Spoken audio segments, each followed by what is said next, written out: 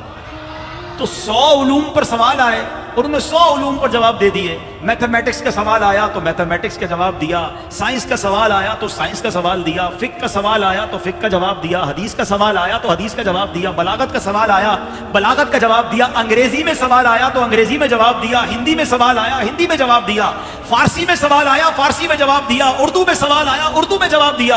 اعلیٰ حضرت سے نظم کے ذریعے اشعار کے ذریعے سوال پوچھے گئے, میرے رضا نے اشعار میں جواب عطا فرمایا. علماء کہتے جو پوچھا گیا اعلیٰ حضرت نے عطا فرمایا. ان کے پاس کتنا علم تھا وہ رب جانے, جو دینے والا یا اعلیٰ حضرت جانے کتنا علم تھا. علم کا سمندر ہے. جبھی تو شاعر کہتے ہیں نا, احمد رضا کا تازہ گلستان ہے آج بھی, خورشید علم ان کا درخشاں ہے آج بھی, سب ان سے چلنے والوں کے گل ہو گئے چراغ. احمد رضا کی شمع فروزاں ہے آج بھی, خدمت قرآن پاک کی وہ لاجواب کی, راضی رضا سے صاحب قرآن ہے آج بھی. اللہ اکبر. اب آپ کے علم پر بات تو علماء کریں, یہ مفتیان کرام کی شان ہے, ہم جیسے کم علموں کا کام نہیں. اب بات کرتے ہیں سیدی اعلیٰ حضرت کا ایک ایسا وصف کہ اعلیٰ حضرت کا تعارف کمپلیٹ نہیں ہو سکتا جب تک اعلیٰ حضرت کے عشق رسول پر بات نہ کی جائے. آپ کی ایسی پہچان بن گیا کہ آج بھی دنیا بھر میں جب اعلیٰ حضرت کے نام کا نعرہ لگایا جاتا ہے تو ایک لفظ کہا جاتا ہے اور بتاتا ہے وہ لفظ کہ یہ شخصیت کس قدر سچے عاشق رسول ہیں. اور وہ نعرہ کیا ہے؟ عشق و محبت, عشق و محبت اعلیٰ حضرت, اعلیٰ حضرت, عشق و محبت, عشق و محبت, عشق و محبت, عشق و محبت. کیا بات ہے, 100 سال سے زیادہ وقت گزر گیا ہے مگر آج بھی آپ ہمیں سکھاتے ہیں کہ عشق رسول کرنا کیسے ہے. آپ انسٹیٹیوٹ ہیں. اگر کسی کو سمجھنا ہے نا کہ میں نبی پاک سے سچا پیار کیسے کر سکتا ہوں, پیارے آقا علیہ الصلوۃ والسلام سے سچی محبت کیسے کر سکتا ہوں, تو بریلی کے تاجدار سے سیکھے کہ نبی پاک کا عشق کیسے ہوتا ہے, محبت کیسے ہوتی ہے, فنا فی الرسول بندہ کیسے ہوتا ہے. اللہ اکبر. ایک شعر میں اعلیٰ حضرت بڑی پیاری بات کہتے ہیں. آپ کہتے ہیں جان ہے عشق مصطفیٰ روز فزوں کرے خدا. کہتے ہیں یہ عشق مصطفیٰ تو میری جان ہے, اے اللہ اس کو اور بڑھا دے, یہ بڑھتا رہے کبھی کم نہ ہو. مگر اگلے شعر میں بڑی نرالی بات کرتے ہیں. کہتے ہیں جس کو ہو درد کا مزہ نازے دوا اٹھائے کیوں. ارے جناب درد میں کب سے مزہ آنا شروع ہو گیا؟ درد ہوتا ہے تو بندہ ڈاکٹر کے پاس بھاگتا ہے, دوائی ڈھونڈتا ہے کہ جناب دوائی دو, درد ہو رہا ہے. مگر یہ کیسی بات کر رہے ہیں کہ درد کا مزہ. اللہ اکبر. بریلی کے تاجدار سکھا رہے ہیں کہ دیکھو جب نبی پاک سے عشق ہوگا نا تو درد تو ضرور ہوگا, کیونکہ آقا کی یاد تڑپائے گی, مدینے کی یاد تڑپائے گی, آنکھیں آنسو بہائیں گی. پیارے آقا کے دل میں جب یاد ہوگی تو ایک کیفیت سی بنے گی, ایک دل میں درد اٹھے گا کہ میں کب آقا کے قدموں میں جاؤں گا. لیکن یہ درد کا مزہ بہت ہے. دیکھو دوائی نہیں چاہیے, یہ درد بڑھتا رہے گا تو پھر لطف بڑھ جائے گا. اعلیٰ حضرت کے برادر ہی ہے نا مولانا حسن رضا خان صاحب, اسی طرح کی ایک اور بات لکھتے ہیں. آپ فرماتے ہیں میرے دل کو درد الفت وہ سکون دے الہی. درد الفت بھی کہہ رہے ہیں اور سکون بھی کہہ رہے ہیں. درد تو سکون کی اپوزٹ چیز ہے. جس کو درد ہو اس کو سکون نہیں ہوتا, جس کو سکون ہو اس کو درد نہیں ہوتا. مگر شہنشاہ سخن کہتے ہیں میرے دل کو درد الفت وہ سکون دے الہی, میری بے قراریوں کو نہ کبھی قرار آئے. اے اللہ بے قرار ہی رہوں, مجھے نہیں چاہیے وہ قرار, بس میں چاہتا ہوں کہ رات ہو اور محبوب کی یاد تڑپانے لگے, میں بے قرار ہو جایا کروں. میرے سامنے کوئی مدینے کا ذکر کرے تو میری آنکھوں سے آنسو بہے, میرے نبی پاک کا کوئی نام لے تو میں بے قرار ہو جاؤں کہ کب پیارے آقا کا دیدار نصیب ہوگا. یہ وہ لیول ہے عشق رسول کا جو سیدی اعلیٰ حضرت کے در سے سیکھنے کو ملتا ہے. اچھا اللہ اکبر. ایک تو بات کریں گے عشق رسول کی, چونکہ میلاد کا استقبال کا اجتماع بھی ہے, نبی پاک کا ذکر کرتے جائیں گے, آقا کا ذکر ہوتا رہے گا, عاشق ماہ رسالت کا ذکر بھی ہوتا چلا جائے گا. ہائے ہائے کیسے قرآن و حدیث پہ نظر ہے سیدی اعلیٰ حضرت کی. آپ کی شاعری جو ہے نا سبحان اللہ, ایسا لگتا ہے کہ قرآن و حدیث کا ایک ایسا عطر ہے جو بریلی کے تاجدار نے ہمیں عطا فرمایا. آپ کا ایک شعر ہے مومن ہوں مومنوں پہ رؤوف و رحیم ہو, سائل ہوں سائلوں کو خوشی لا نہر کی ہے. اب یہ شعر کیا ہے ذرا سنیے گا. اس شعر میں آپ عرض کر رہے ہیں نبی پاک سے کہ یا رسول اللہ میں بھی مومن ہوں اور آپ مومنوں پر تو رؤوف الرحیم ہیں. حضور میں سائل ہوں, میں مانگنے والا ہوں, اور سائلوں کو تو خوشی لا نہر کی ہے. اب یہ لا نہر کیا ہے؟ جو پہلی بار پڑھتے ہیں ان کو سمجھ نہیں آتا. اب آؤ قرآن پاک کی ایک آیت سناتا ہوں. اللہ کریم قرآن میں فرماتا ہے وَأَمَّا السَّائِلَ فَلَا تَنْهَرْ. اے محبوب تمہارے در پہ کوئی منگتا آ جائے تو اس کو خالی نہ لوٹانا, منگتا کو جھڑکنا نہیں, اسے منع نہیں کرنا.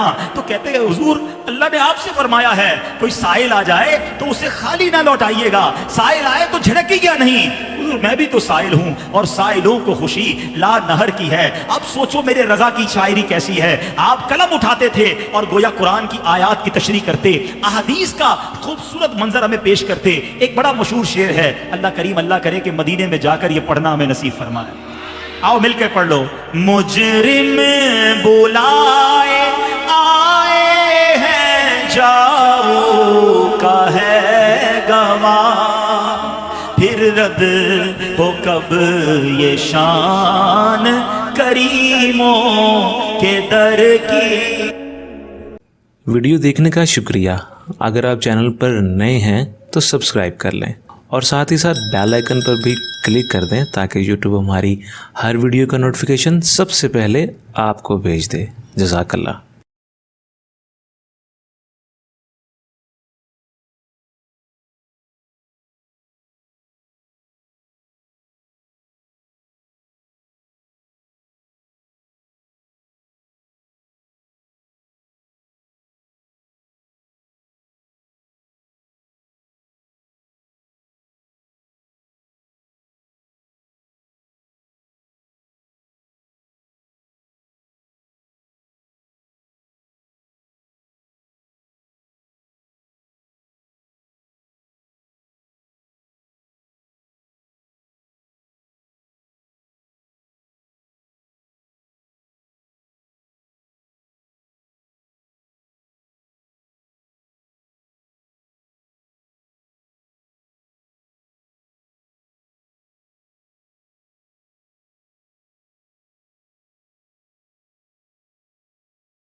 ویڈیو دیکھنے کا شکریہ. اگر آپ چینل پر نئے ہیں تو سبسکرائب کر لیں اور ساتھ ہی ساتھ بیل آئیکن پر بھی کلک کر دیں تاکہ یوٹیوب ہماری ہر ویڈیو کا نوٹیفیکیشن سب سے پہلے آپ کو بھیج دے. جزاک اللہ.